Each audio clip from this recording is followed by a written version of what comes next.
Good afternoon and welcome. Welcome indeed, yes, to another edition of the Mark Mosey Show podcast. As we're always broadcasting from the Anidjar and Levine Accident Attorney Studios. Take back control of your life here in June. Call them today. Yes, it's Anidjar and Levine Accident Attorneys. And yeah, it is 1-800-747-FREE. That's 1-800-747-3733. All right, it is now official. We can finally get this guy on. Does a great job. Magic beat reporter for the Orlando Sentinel. My good friend Jason Beede. We got to talk about a new head basketball coach there at the Kia Center. Jason, how you doing today, buddy? I'm doing good. It wasn't too crazy of a search. I felt like it was a little bit more straightforward than I was anticipating. I mean, sometimes you go into these searches and everyone has a hot list or a hot board and it's a bunch of obvious names, and then someone comes out of nowhere. But really, I think Sean Sweeney was kind of at the top of everyone's list for every job opening. I mean, he was a lead assistant for over a decade, and I think it was just a matter of time when he'd be a head coach. And you look at the other names in this search. I mean, I'm just glad it's over. But it really wasn't came out of left field or some shocking development that Sean Sweeney was going to be the Magic head coach. All right, you kind of said that for a second, but if you can go more into detail, tell us about Sweeney. I know he's coaching the finals now, part of that Spurs staff, but tell us about this guy. Yeah, I think the word that got sent to me shortly after, word came down that he was agreeing to a deal with the Magic was intense. I think he's a really intense, defensive-minded young coach. He's 41. He turns 42 this summer. He's worked with name any of the stars. He'd worked with them. Obviously working with Victor Wembanyama right now. He's worked with Giannis. He's worked with Luka, Blake Griffin. I mean, he's been grinding in the NBA. He's done about every job under the sun, X's and O's, just a real philosophical type guy that I think is able to hold his players accountable, able to be tough on his guys, able to get the best out of them. And I think what you're seeing with the Spurs right now is you can say, well, they have Victor Wembanyama. Of course, they're going to be a great defense. Well, they went from the 25th rated defense last year to top 5 this year, and he is the reason for it. I mean, you ask Wembanyama how much credit does Sean Sweeney deserve? He says all of it. I mean, they don't just say that just because he's buddy with his coach. I mean, that's one of the rising stars in the league talking about one of the rising coaches in the league, and his honest thoughts on him. So I think he's ready for this job. I think he's done everything he could to earn a job like this, and I think it's a really great fit. I made this comment the other night on TV when they asked me about my thoughts, and I was like, compared to Jamal Mosley a couple years ago, I feel like there's more pressure to win the minute he steps in the building. Do you feel that way as well? Yeah, that's the only concern I think I have, not necessarily specifically for Sean Sweeney, who he is as a person, but like any first-time coach, there's no grace period, right? There's no oopsie daisy. He's a first-time coach. He gets a little bit of wiggle room here. I mean, there's going to be a little bit of that, but not much. I mean, everyone else of this core, this roster, this front office, they're the ones who've gone through 3 first-round exits. They're the ones that understand the pressure and the financial reality coming at this team, impacting this team this offseason.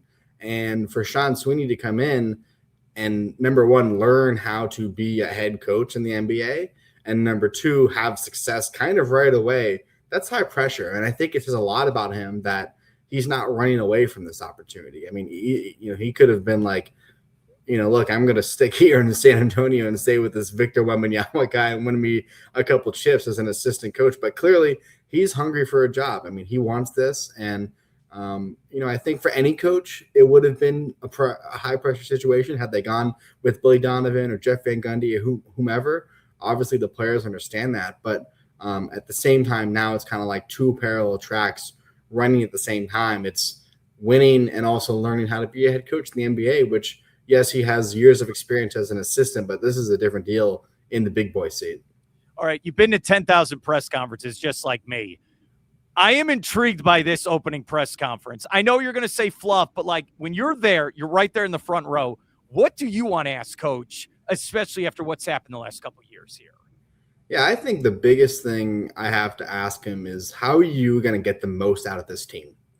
And what I mean by that is not just, well, I'm going to tell the players to do this. Like, when people talk about the Giannis stuff and the Luka stuff and the players he's worked with, I don't see that as, oh, he's coached Giannis before, they're going to trade for Giannis.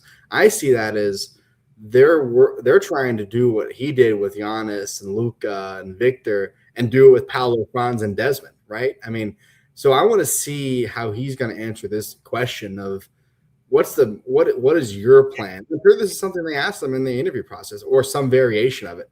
What is your plan to get the most out of Paulo, Franz, and Desmond and Jalen? Because really, that was something I felt like Jamal Mosley didn't do the best at. I think he got the most out of his rosters at times, but I think when you talk about, there's this silly narrative to me. Can Paulo and Franz work? As if Jaylen Brown and Jason Tatum didn't win a championship in Boston. I mean, you have two 6'10", 250-pound guys that are very similar in body size, but do a number of different things differently. And the player development aspect of it is, how are you, Sean Sweeney, the head coach now, running the show here, going to get the most out of this roster? Because it felt like at times under Mose, they'd run plays that sort of were just like to set up player X.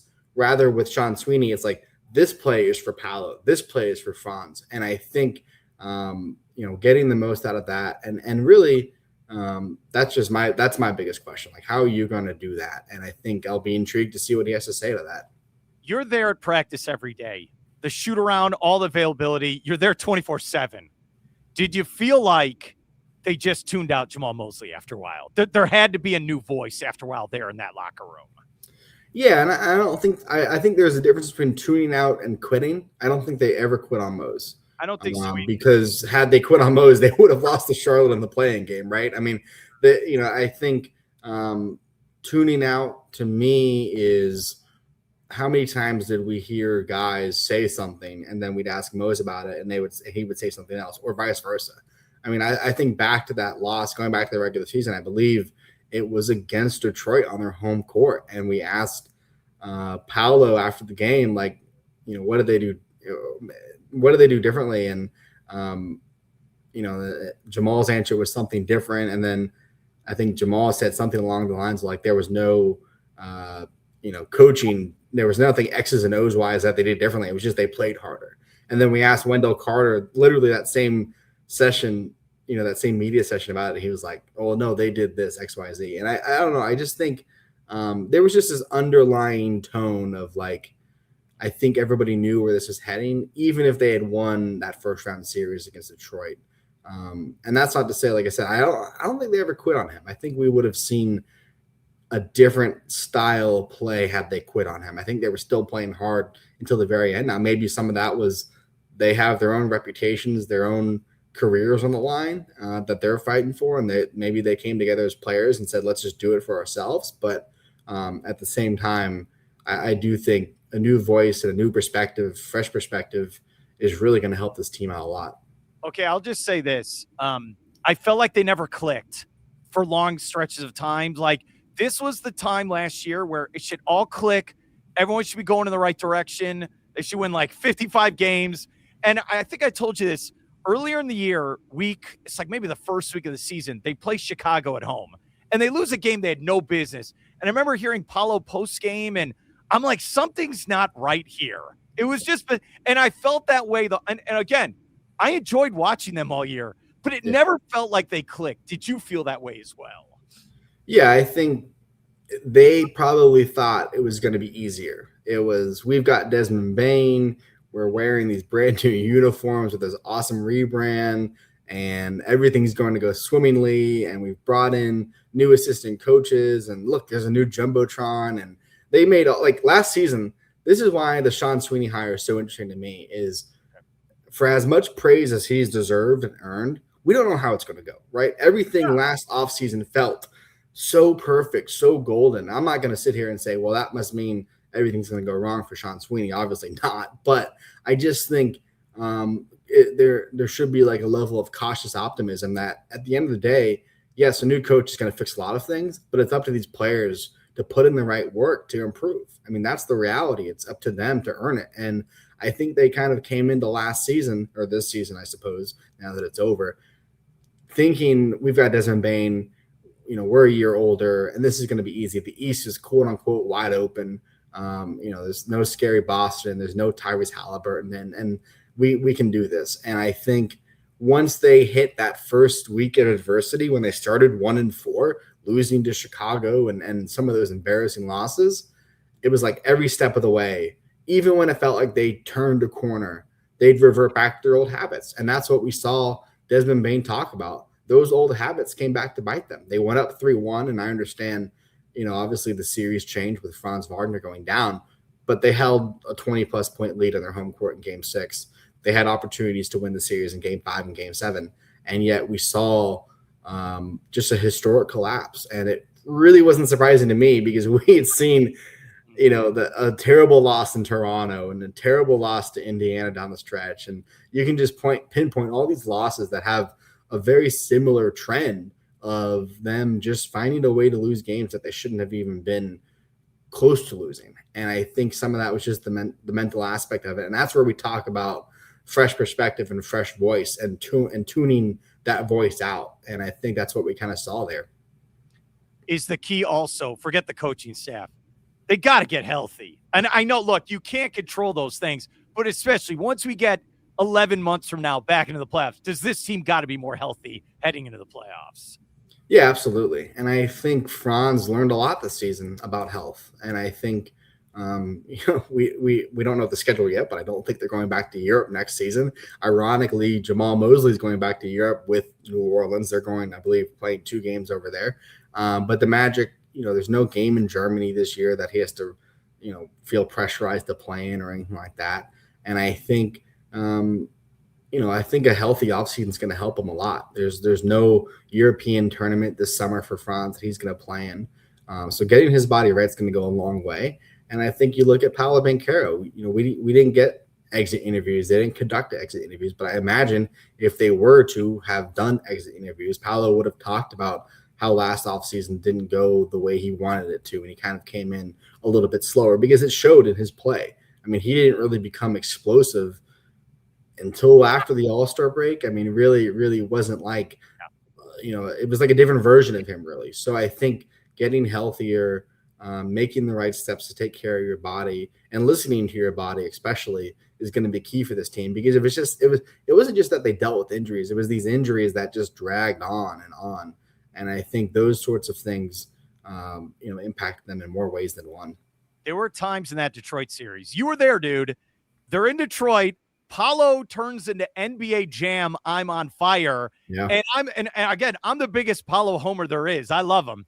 I need more of that. I want that 20. And I know he's only a human being, but I want 24/7 unlock this offense. Do you feel that way? And especially even the whole fan base, should they feel that way? Yeah. I mean, he had a killer mentality. I mean, some of the shots he was making, it literally reminded me. I know it's so easy to compare LeBron to Paolo because of the body type, and when Paolo gets downhill, he's like a freight train and kind of. But that's what it reminded me of. I mean, it was like you could hear the moans from the fans inside Little Caesars Arena every time he'd hit a shot. They go, "Oh, there he goes again." We can't slow this guy down. And I think those sort of performances are why you don't trade a guy like that. I mean, he's 23 years old. He's still so young. And I think he takes it very seriously. I mean, you look at right now the finals between New York and San Antonio. Those rosters are filled with not only really good players, but winning players, right? And you talk about the true winning players, the guys that impact winning. It's Paolo, Franz, and Desmond after watching that playoff series. So you have to not only look at what the way Paolo played, but you look at that 4-game sample size with Franz Wagner on the court and Desmond Bain on the court. That's what you want over the course of an 82-game season.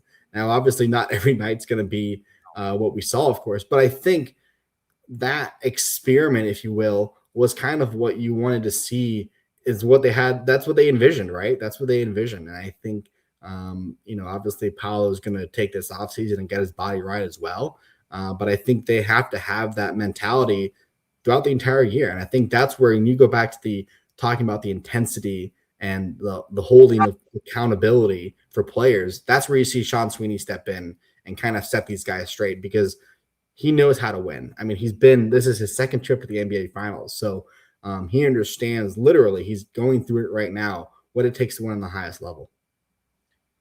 Okay, here's what was funny.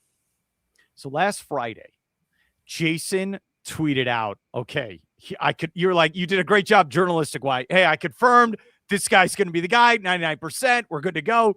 And then when you looked at X, all the conspiracy theories. Well, this guy knows Giannis, and this could happen. Whoa, calm down. Dude, what was your feed like with all the conspiracy theories that Friday?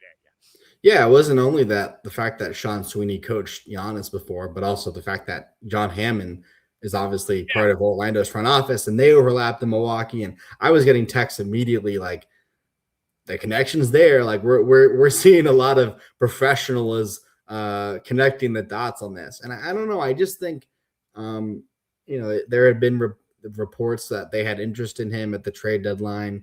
And I get it. I understand when you trade potentially for a player like Giannis, you're going from being, a threat in the East to now like the favorites in the East. And I think that's appealing. Like if you can do a trade like that, like your championship window immediately is open. And I think I get it. I really do. And I saw a lot of that stuff. I saw a lot of it from Magic fans and other people outside the Magic fan base, just NBA fans in general talking about those connections.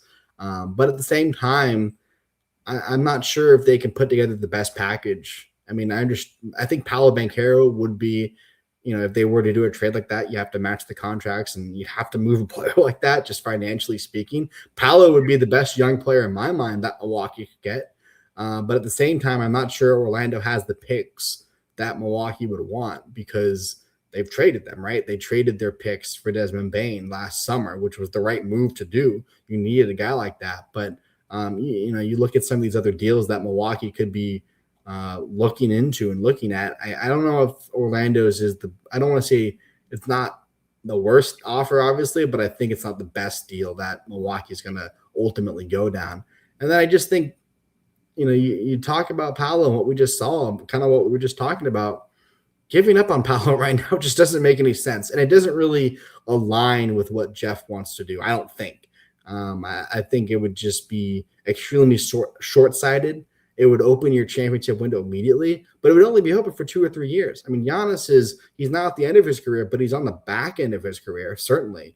Whereas if you keep this core of Desmond and Franz and Paolo, your window's open for 6 or more, maybe 8 years. I mean, that's the reality. And I think when you bring in a new coach, to me, it makes more sense to say, okay, let's add some veteran pieces. Let's rework the bench a little bit. Let's support this core with the new head coach and go from there and see what happens. Now, in a year or two, when the roster gets extremely expensive and it's not working, if it doesn't work, then you can look and see, trading. But to me, it would be short-sighted. I'm not sure that's a move Jeff Walton makes. I don't know if Giannis can play full term, long term. I don't know. He hasn't played in a couple of years in theory. That's the other problem I have with this. And right. I mean, you talk about what we just saw with Franz and the calf strain in the series. Giannis is dealing with a calf strain. I mean, that's what shut him down this season. Like, to me, it seems so risky. And some teams are going to trade for him because I think his time in Milwaukee's over. I think there's going to be some sort of deal done before the NBA draft, of course. But to me, it just doesn't seem. I get the connections, and I can see why it would be appealing to do a move like that if you're Orlando, because Giannis is, one of the faces of the entire league. But to me, it just seems more so like they've invested so much, they should stick with it and see what happens. I'll end with this. Leaving that Kia Center after that Game 6 collapse was fascinating. I've been going to that stadium for a long time. It was so disheartening because everyone was ready to party at halftime. Like, everyone was so excited. And then it was just so heartbreaking. There was this like anger and sadness. But honestly, I just want you to know, I'm still optimistic. I think they got pieces. I'm excited for the new coach. And I think they're going to be better next year. I'm optimistic. I know it's your job. I hope you're optimistic as well for next year, Jason. No, I'm looking forward to getting to know Sean Sweeney and seeing how the guys react to him and talk with him and learn from him. I'm really looking forward to that moment next season. Maybe it comes opening night. Like, a stretch of basketball where we just go, that's why they hired Sean Sweeney, right? Whether it's on the defensive end or the offensive end, like we've seen so much of Jamal Mosley basketball in the last 5 years. It's kind of refreshing.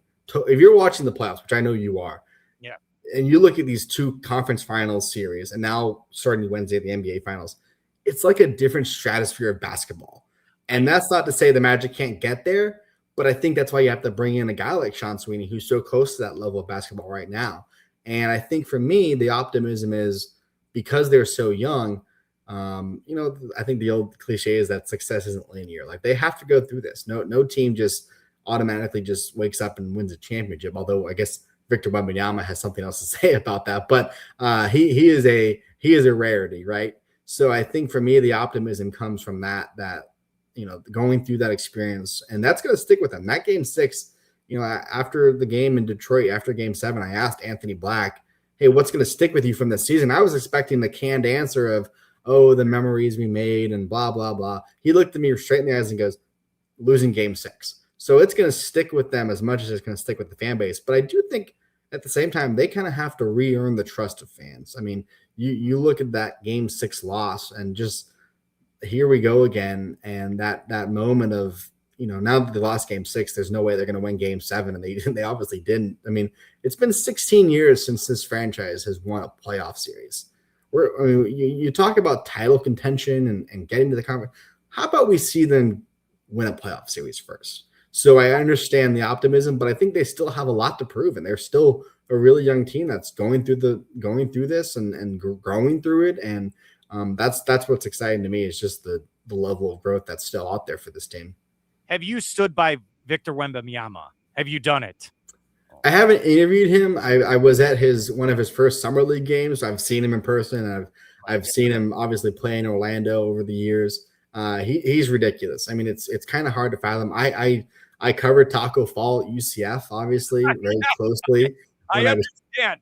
But that's a different It's remarkable to see a person make Taco Fall look small. Like it's hard to fathom, and the way he moves. I mean, it's really just other-earthly. It is. Like there's a reason his nickname's the Alien. I remember, so 2 years ago when they took on Boston, I remember walking by the visitors' locker room, and Porzingis walked out, and I walked by him. What is? There's only a couple times. Him, Patrick Ewing is shocking. You can't believe how big he is. I met Ralph Sampson once. How am I guarding this? What do you? Because when you interview Wendell Carter, Wendell's gigantic. Yeah, he's a big guy. He is big, but he's small compared to him. Right. It is remarkable. Jason Beede, thank you so much for your help. Have a great day, and we'll see you in 2 weeks for the press conference. All right. Thank you so much.